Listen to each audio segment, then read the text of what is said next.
দেখেছেন গত এক মাস ব্যাপী আমাদের সর্বভারতীয় তৃণমূল কংগ্রেসের ত্রিপুরা প্রদেশ শাখার উদ্যোগে রাজ্যের মানুষের সামগ্রিক সমস্যা এবং দাবি দাওয়া নিয়ে আমরা ধারাবাহিক আন্দোলন সংগঠিত করেছি। আমাদের বিভিন্ন শাখা সংগঠন এবং প্রদেশ স্তরে আন্দোলন সূচির মধ্যে আমরা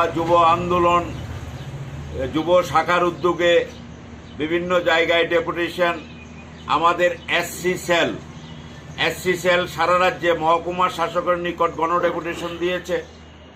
আমাদের এসটি সেল গত ৩রা মার্চ সারা রাজ্যে গণ ডেপুটেশন দিয়েছে। আমাদের প্রদেশ তৃণমূল কংগ্রেস সারা রাজ্যের ৫৮টি ব্লকে ৯ই ফেব্রুয়ারি গণ ডেপুটেশন দিয়েছে।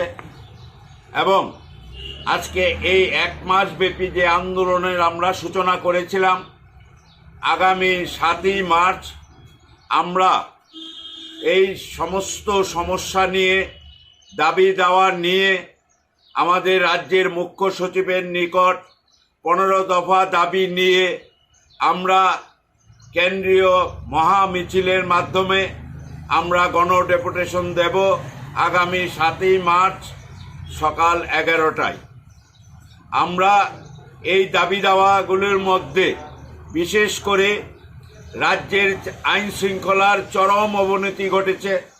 আপনারা দেখেছেন সারা বছর, মানে ৪ বছর ক্ষমতায় আসার পর থেকে, সেই রাত্রি থেকেই যে সন্ত্রাস শুরু হয়েছে, সন্ত্রাস, লাগামহীন সন্ত্রাস, সমাজের সব অংশের মানুষ আক্রান্ত, সাধারণ রাজনৈতিক দলের, বিরোধী দলের কর্মী নেতৃত্ব থেকে শুরু করে রাজ্যের সংবাদপত্র, ভবন, সাংবাদিক, বুদ্ধিজীবী যেভাবে প্রকাশ্যে প্রতিদিন আক্রান্ত হচ্ছেন। প্রত্যেক দিন মানুষের বাড়িঘর ভাঙা হচ্ছে, হামলা হুজ্জুতি হচ্ছে। এমন একটা ভয়াবহ কাণ্ড ঘটেছে ত্রিপুরায়, যেখানে কেন্দ্রের স্বরাষ্ট্র দপ্তর উদ্বেগ প্রকাশ করেছে যে রাজনৈতিক সংঘর্ষে ছোট্ট ত্রিপুরা মাত্র ৩৭ লক্ষ মানুষ, অথচ উত্তরপ্রদেশ, পশ্চিমবাংলা, মহারাষ্ট্র, অন্যান্য রাজ্য থেকেও অনেক গুণ বেশি সর্বোচ্চে আছে ত্রিপুরা রাজনৈতিক সংঘর্ষ এবং মানুষের উপর অত্যাচার, জুলুম। সেটা আমাদের বক্তব্য নয়, কেন্দ্রীয় স্বরাষ্ট্র দপ্তরের বক্তব্য। ন্যাশনাল ক্রাইম রেকর্ড ব্যুরো পরিষ্কার বলেছে, সমস্ত ক্ষেত্রে সন্ত্রাস শুধু নয়, মহিলা নির্যাতনের ক্ষেত্রেও ত্রিপুরা ১ নম্বরে আছে। জনসংখ্যার অনুপাতে প্রতিদিন যে রাজনৈতিক সংঘর্ষ হচ্ছে তাতেও ১ নম্বরে আছে ত্রিপুরা। এবং আমরা সারা রাজ্যের কাছে আমাদের মাথা হেট হয়ে গেছে। এটা এখন ধারাবাহিকভাবে চলছে। এবং যেটা অত্যন্ত দুঃখজনক যে রাজ্যের পুলিশ প্রশাসন নীরব দর্শকের ভূমিকায়, তাদের সামনে আক্রমণ হচ্ছে এবং থানা আক্রমণ হচ্ছে, দুবার একদিনে থানা আক্রমণ হচ্ছে। একজনকেও গ্রেপ্তার করতে পারেনি থানায় সিসি ফুটেজ থাকা সত্ত্বেও। প্রতিদিন আক্রমণের মাত্রা বেড়েই যাচ্ছে। আরও যেটা ভয়াবহ আকার নিয়েছে, রাজ্যের মন্ত্রীরা সেই আক্রমণগুলোর নেতৃত্ব দিচ্ছে, কেন্দ্রীয় মন্ত্রী সেই আক্রমণের নেতৃত্ব দিচ্ছে এবং বিধায়করা আক্রমণের নেতৃত্ব দিচ্ছে। বিরোধী দলের কার্যালয়ের আক্রমণের সেই নেতৃত্ব মন্ত্রীরা, বিধায়করা, কেন্দ্রীয় মন্ত্রীরা দিচ্ছে। মানুষ অসহায়ের মতো কোথায় যাবে? আমরা এছাড়াও রাজ্যে গরিব মানুষকে ঘর দেওয়ার নামে বেঘর করে দিয়েছে। গরিব মানুষকে প্রধানমন্ত্রী আবাস যোজনায় ঘর দেওয়া হয়েছে, যে ঘরের মূল্য ধার্য করা হয়েছে ১,৬০,০০০ টাকা, ১,৩০,০০০ টাকা। সেই ঘর ১,৬০,০০০ টাকা দিয়ে কি এখন ঘর হয়? যেখানে এই রাজ্যে নির্মাণ সামগ্রীর দাম এতটাই বেড়ে গেছে, আমরা দাবি করেছি ৩ লক্ষ টাকা করে দেওয়ার জন্য। আমরা দাবি করেছি কর্মচারীদের কেন্দ্রীয় হারে বেতন ভাতা দেওয়ার জন্য। আমরা দাবি করেছি বেকারদের শূন্যপদ পূরণ করা, কর্মসংস্থানের ব্যবস্থা করা, বিকল্প কর্মসংস্থানের ব্যবস্থা করা। আমরা দাবি করেছি গ্রাম পাহাড়ে প্রতিদিন আপনারা দেখেছেন পথ অবরোধ হচ্ছে বিশুদ্ধ পানীয় জলের দাবিতে। পানীয় জল সারা রাজ্যে একটা ব্যাপক আকার নিয়েছে, যেখানে মানুষ ছড়ার জল খেয়ে বেঁচে আছে। মানুষ আজকে অসহায়, মানুষকে পানীয় জল সরবরাহ করা। শিক্ষাক্ষেত্রে একটা চরম তুগলুকি রাজ চলছে। তুগলুকি একটা মন্ত্রী, সে তুগলুকি ফরমান জারি করছে প্রতি বেলায়, প্রতি ঘন্টায় ঘন্টায়। রাজ্যের শিক্ষা ব্যবস্থার চরমে লাটে উঠে গেছে। রাজ্যের স্বাস্থ্য পরিষেবা বলতে এখন কিছু নেই।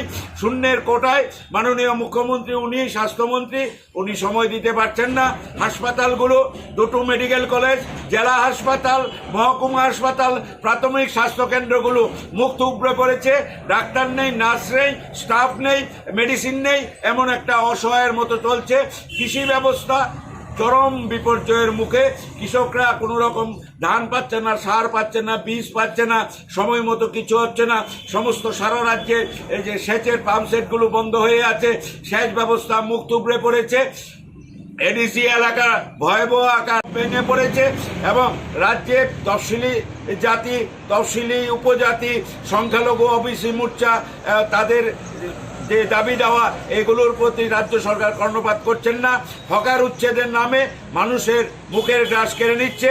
আগরতলা সহ সারা রাজ্যের সমস্ত মহকুমা শহরগুলিতে হকার উচ্ছেদের নামে মানুষকে না খাইয়ে মারার পরিকল্পনা নিয়েছে সরকার। এগুলো অবিলম্বে ব্যবস্থা করা, বিকল্প পুনর্বাসনের ব্যবস্থা করে হকার উচ্ছেদ করা, এইসব দাবি দেওয়া সহ 15 দফা দাবি নিয়ে আমরা আগামী 7ই মার্চ সোমবার আমরা আগরতলা শহরে কেন্দ্রীয় মিছিলের মাধ্যমে আমরা মাননীয় মুখ্য সচিবের কাছে আমরা গণডেপুটেশন দেব, সর্বভারতীয় তৃণমূল কংগ্রেসের প্রদেশ শাখার উদ্যোগে। এই সরকার কাউকে কাজ দিতে পারে না, কাজ দেয়নি। এই সরকার কাউকে খাওয়া দেওয়া তো দূরের কথা, তার মুখের গ্রাস কেড়ে নিচ্ছে।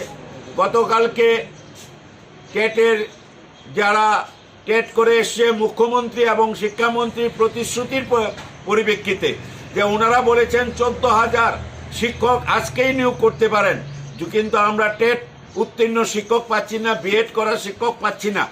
তাই এই টেট উত্তীর্ণ শিক্ষক 3600 শিক্ষক বারবার মুখ্যমন্ত্রী এবং শিক্ষামন্ত্রীর দরজায় গিয়ে ধর্ণা দিচ্ছেন, কিন্তু দেখা যাচ্ছে মুখে বলছে আমরা খালি পড়ে আছে সমস্ত ভ্যাকেট পোস্ট, অথচ গিয়ে তাদেরকে নিয়োগ করছে না। তারা গণতান্ত্রিক আন্দোলন করতে গেছে, তাদের উপর নির্মম অত্যাচার করেছে পুলিশ, লাঠিপেটা করেছে।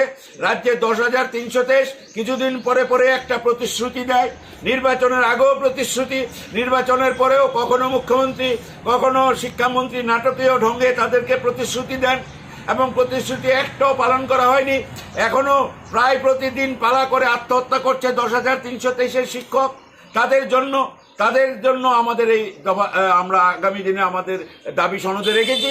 আমরা মনে করি এই ধরনের যেসব পুলিশ কর্মচারীরা এই ধরনের অত্যাচার করেছে তাদের বিরুদ্ধে ব্যবস্থা নেওয়া হোক এবং টেট উত্তীর্ণ সমস্ত ছাত্রছাত্রীদের আগামী 1 মাসের মধ্যে তাদেরকে নিয়োগপত্র দিতে হবে, অন্যথায় তৃণমূল কংগ্রেস রাজ্যে ব্যাপক আন্দোলন গড়ে তুলবে।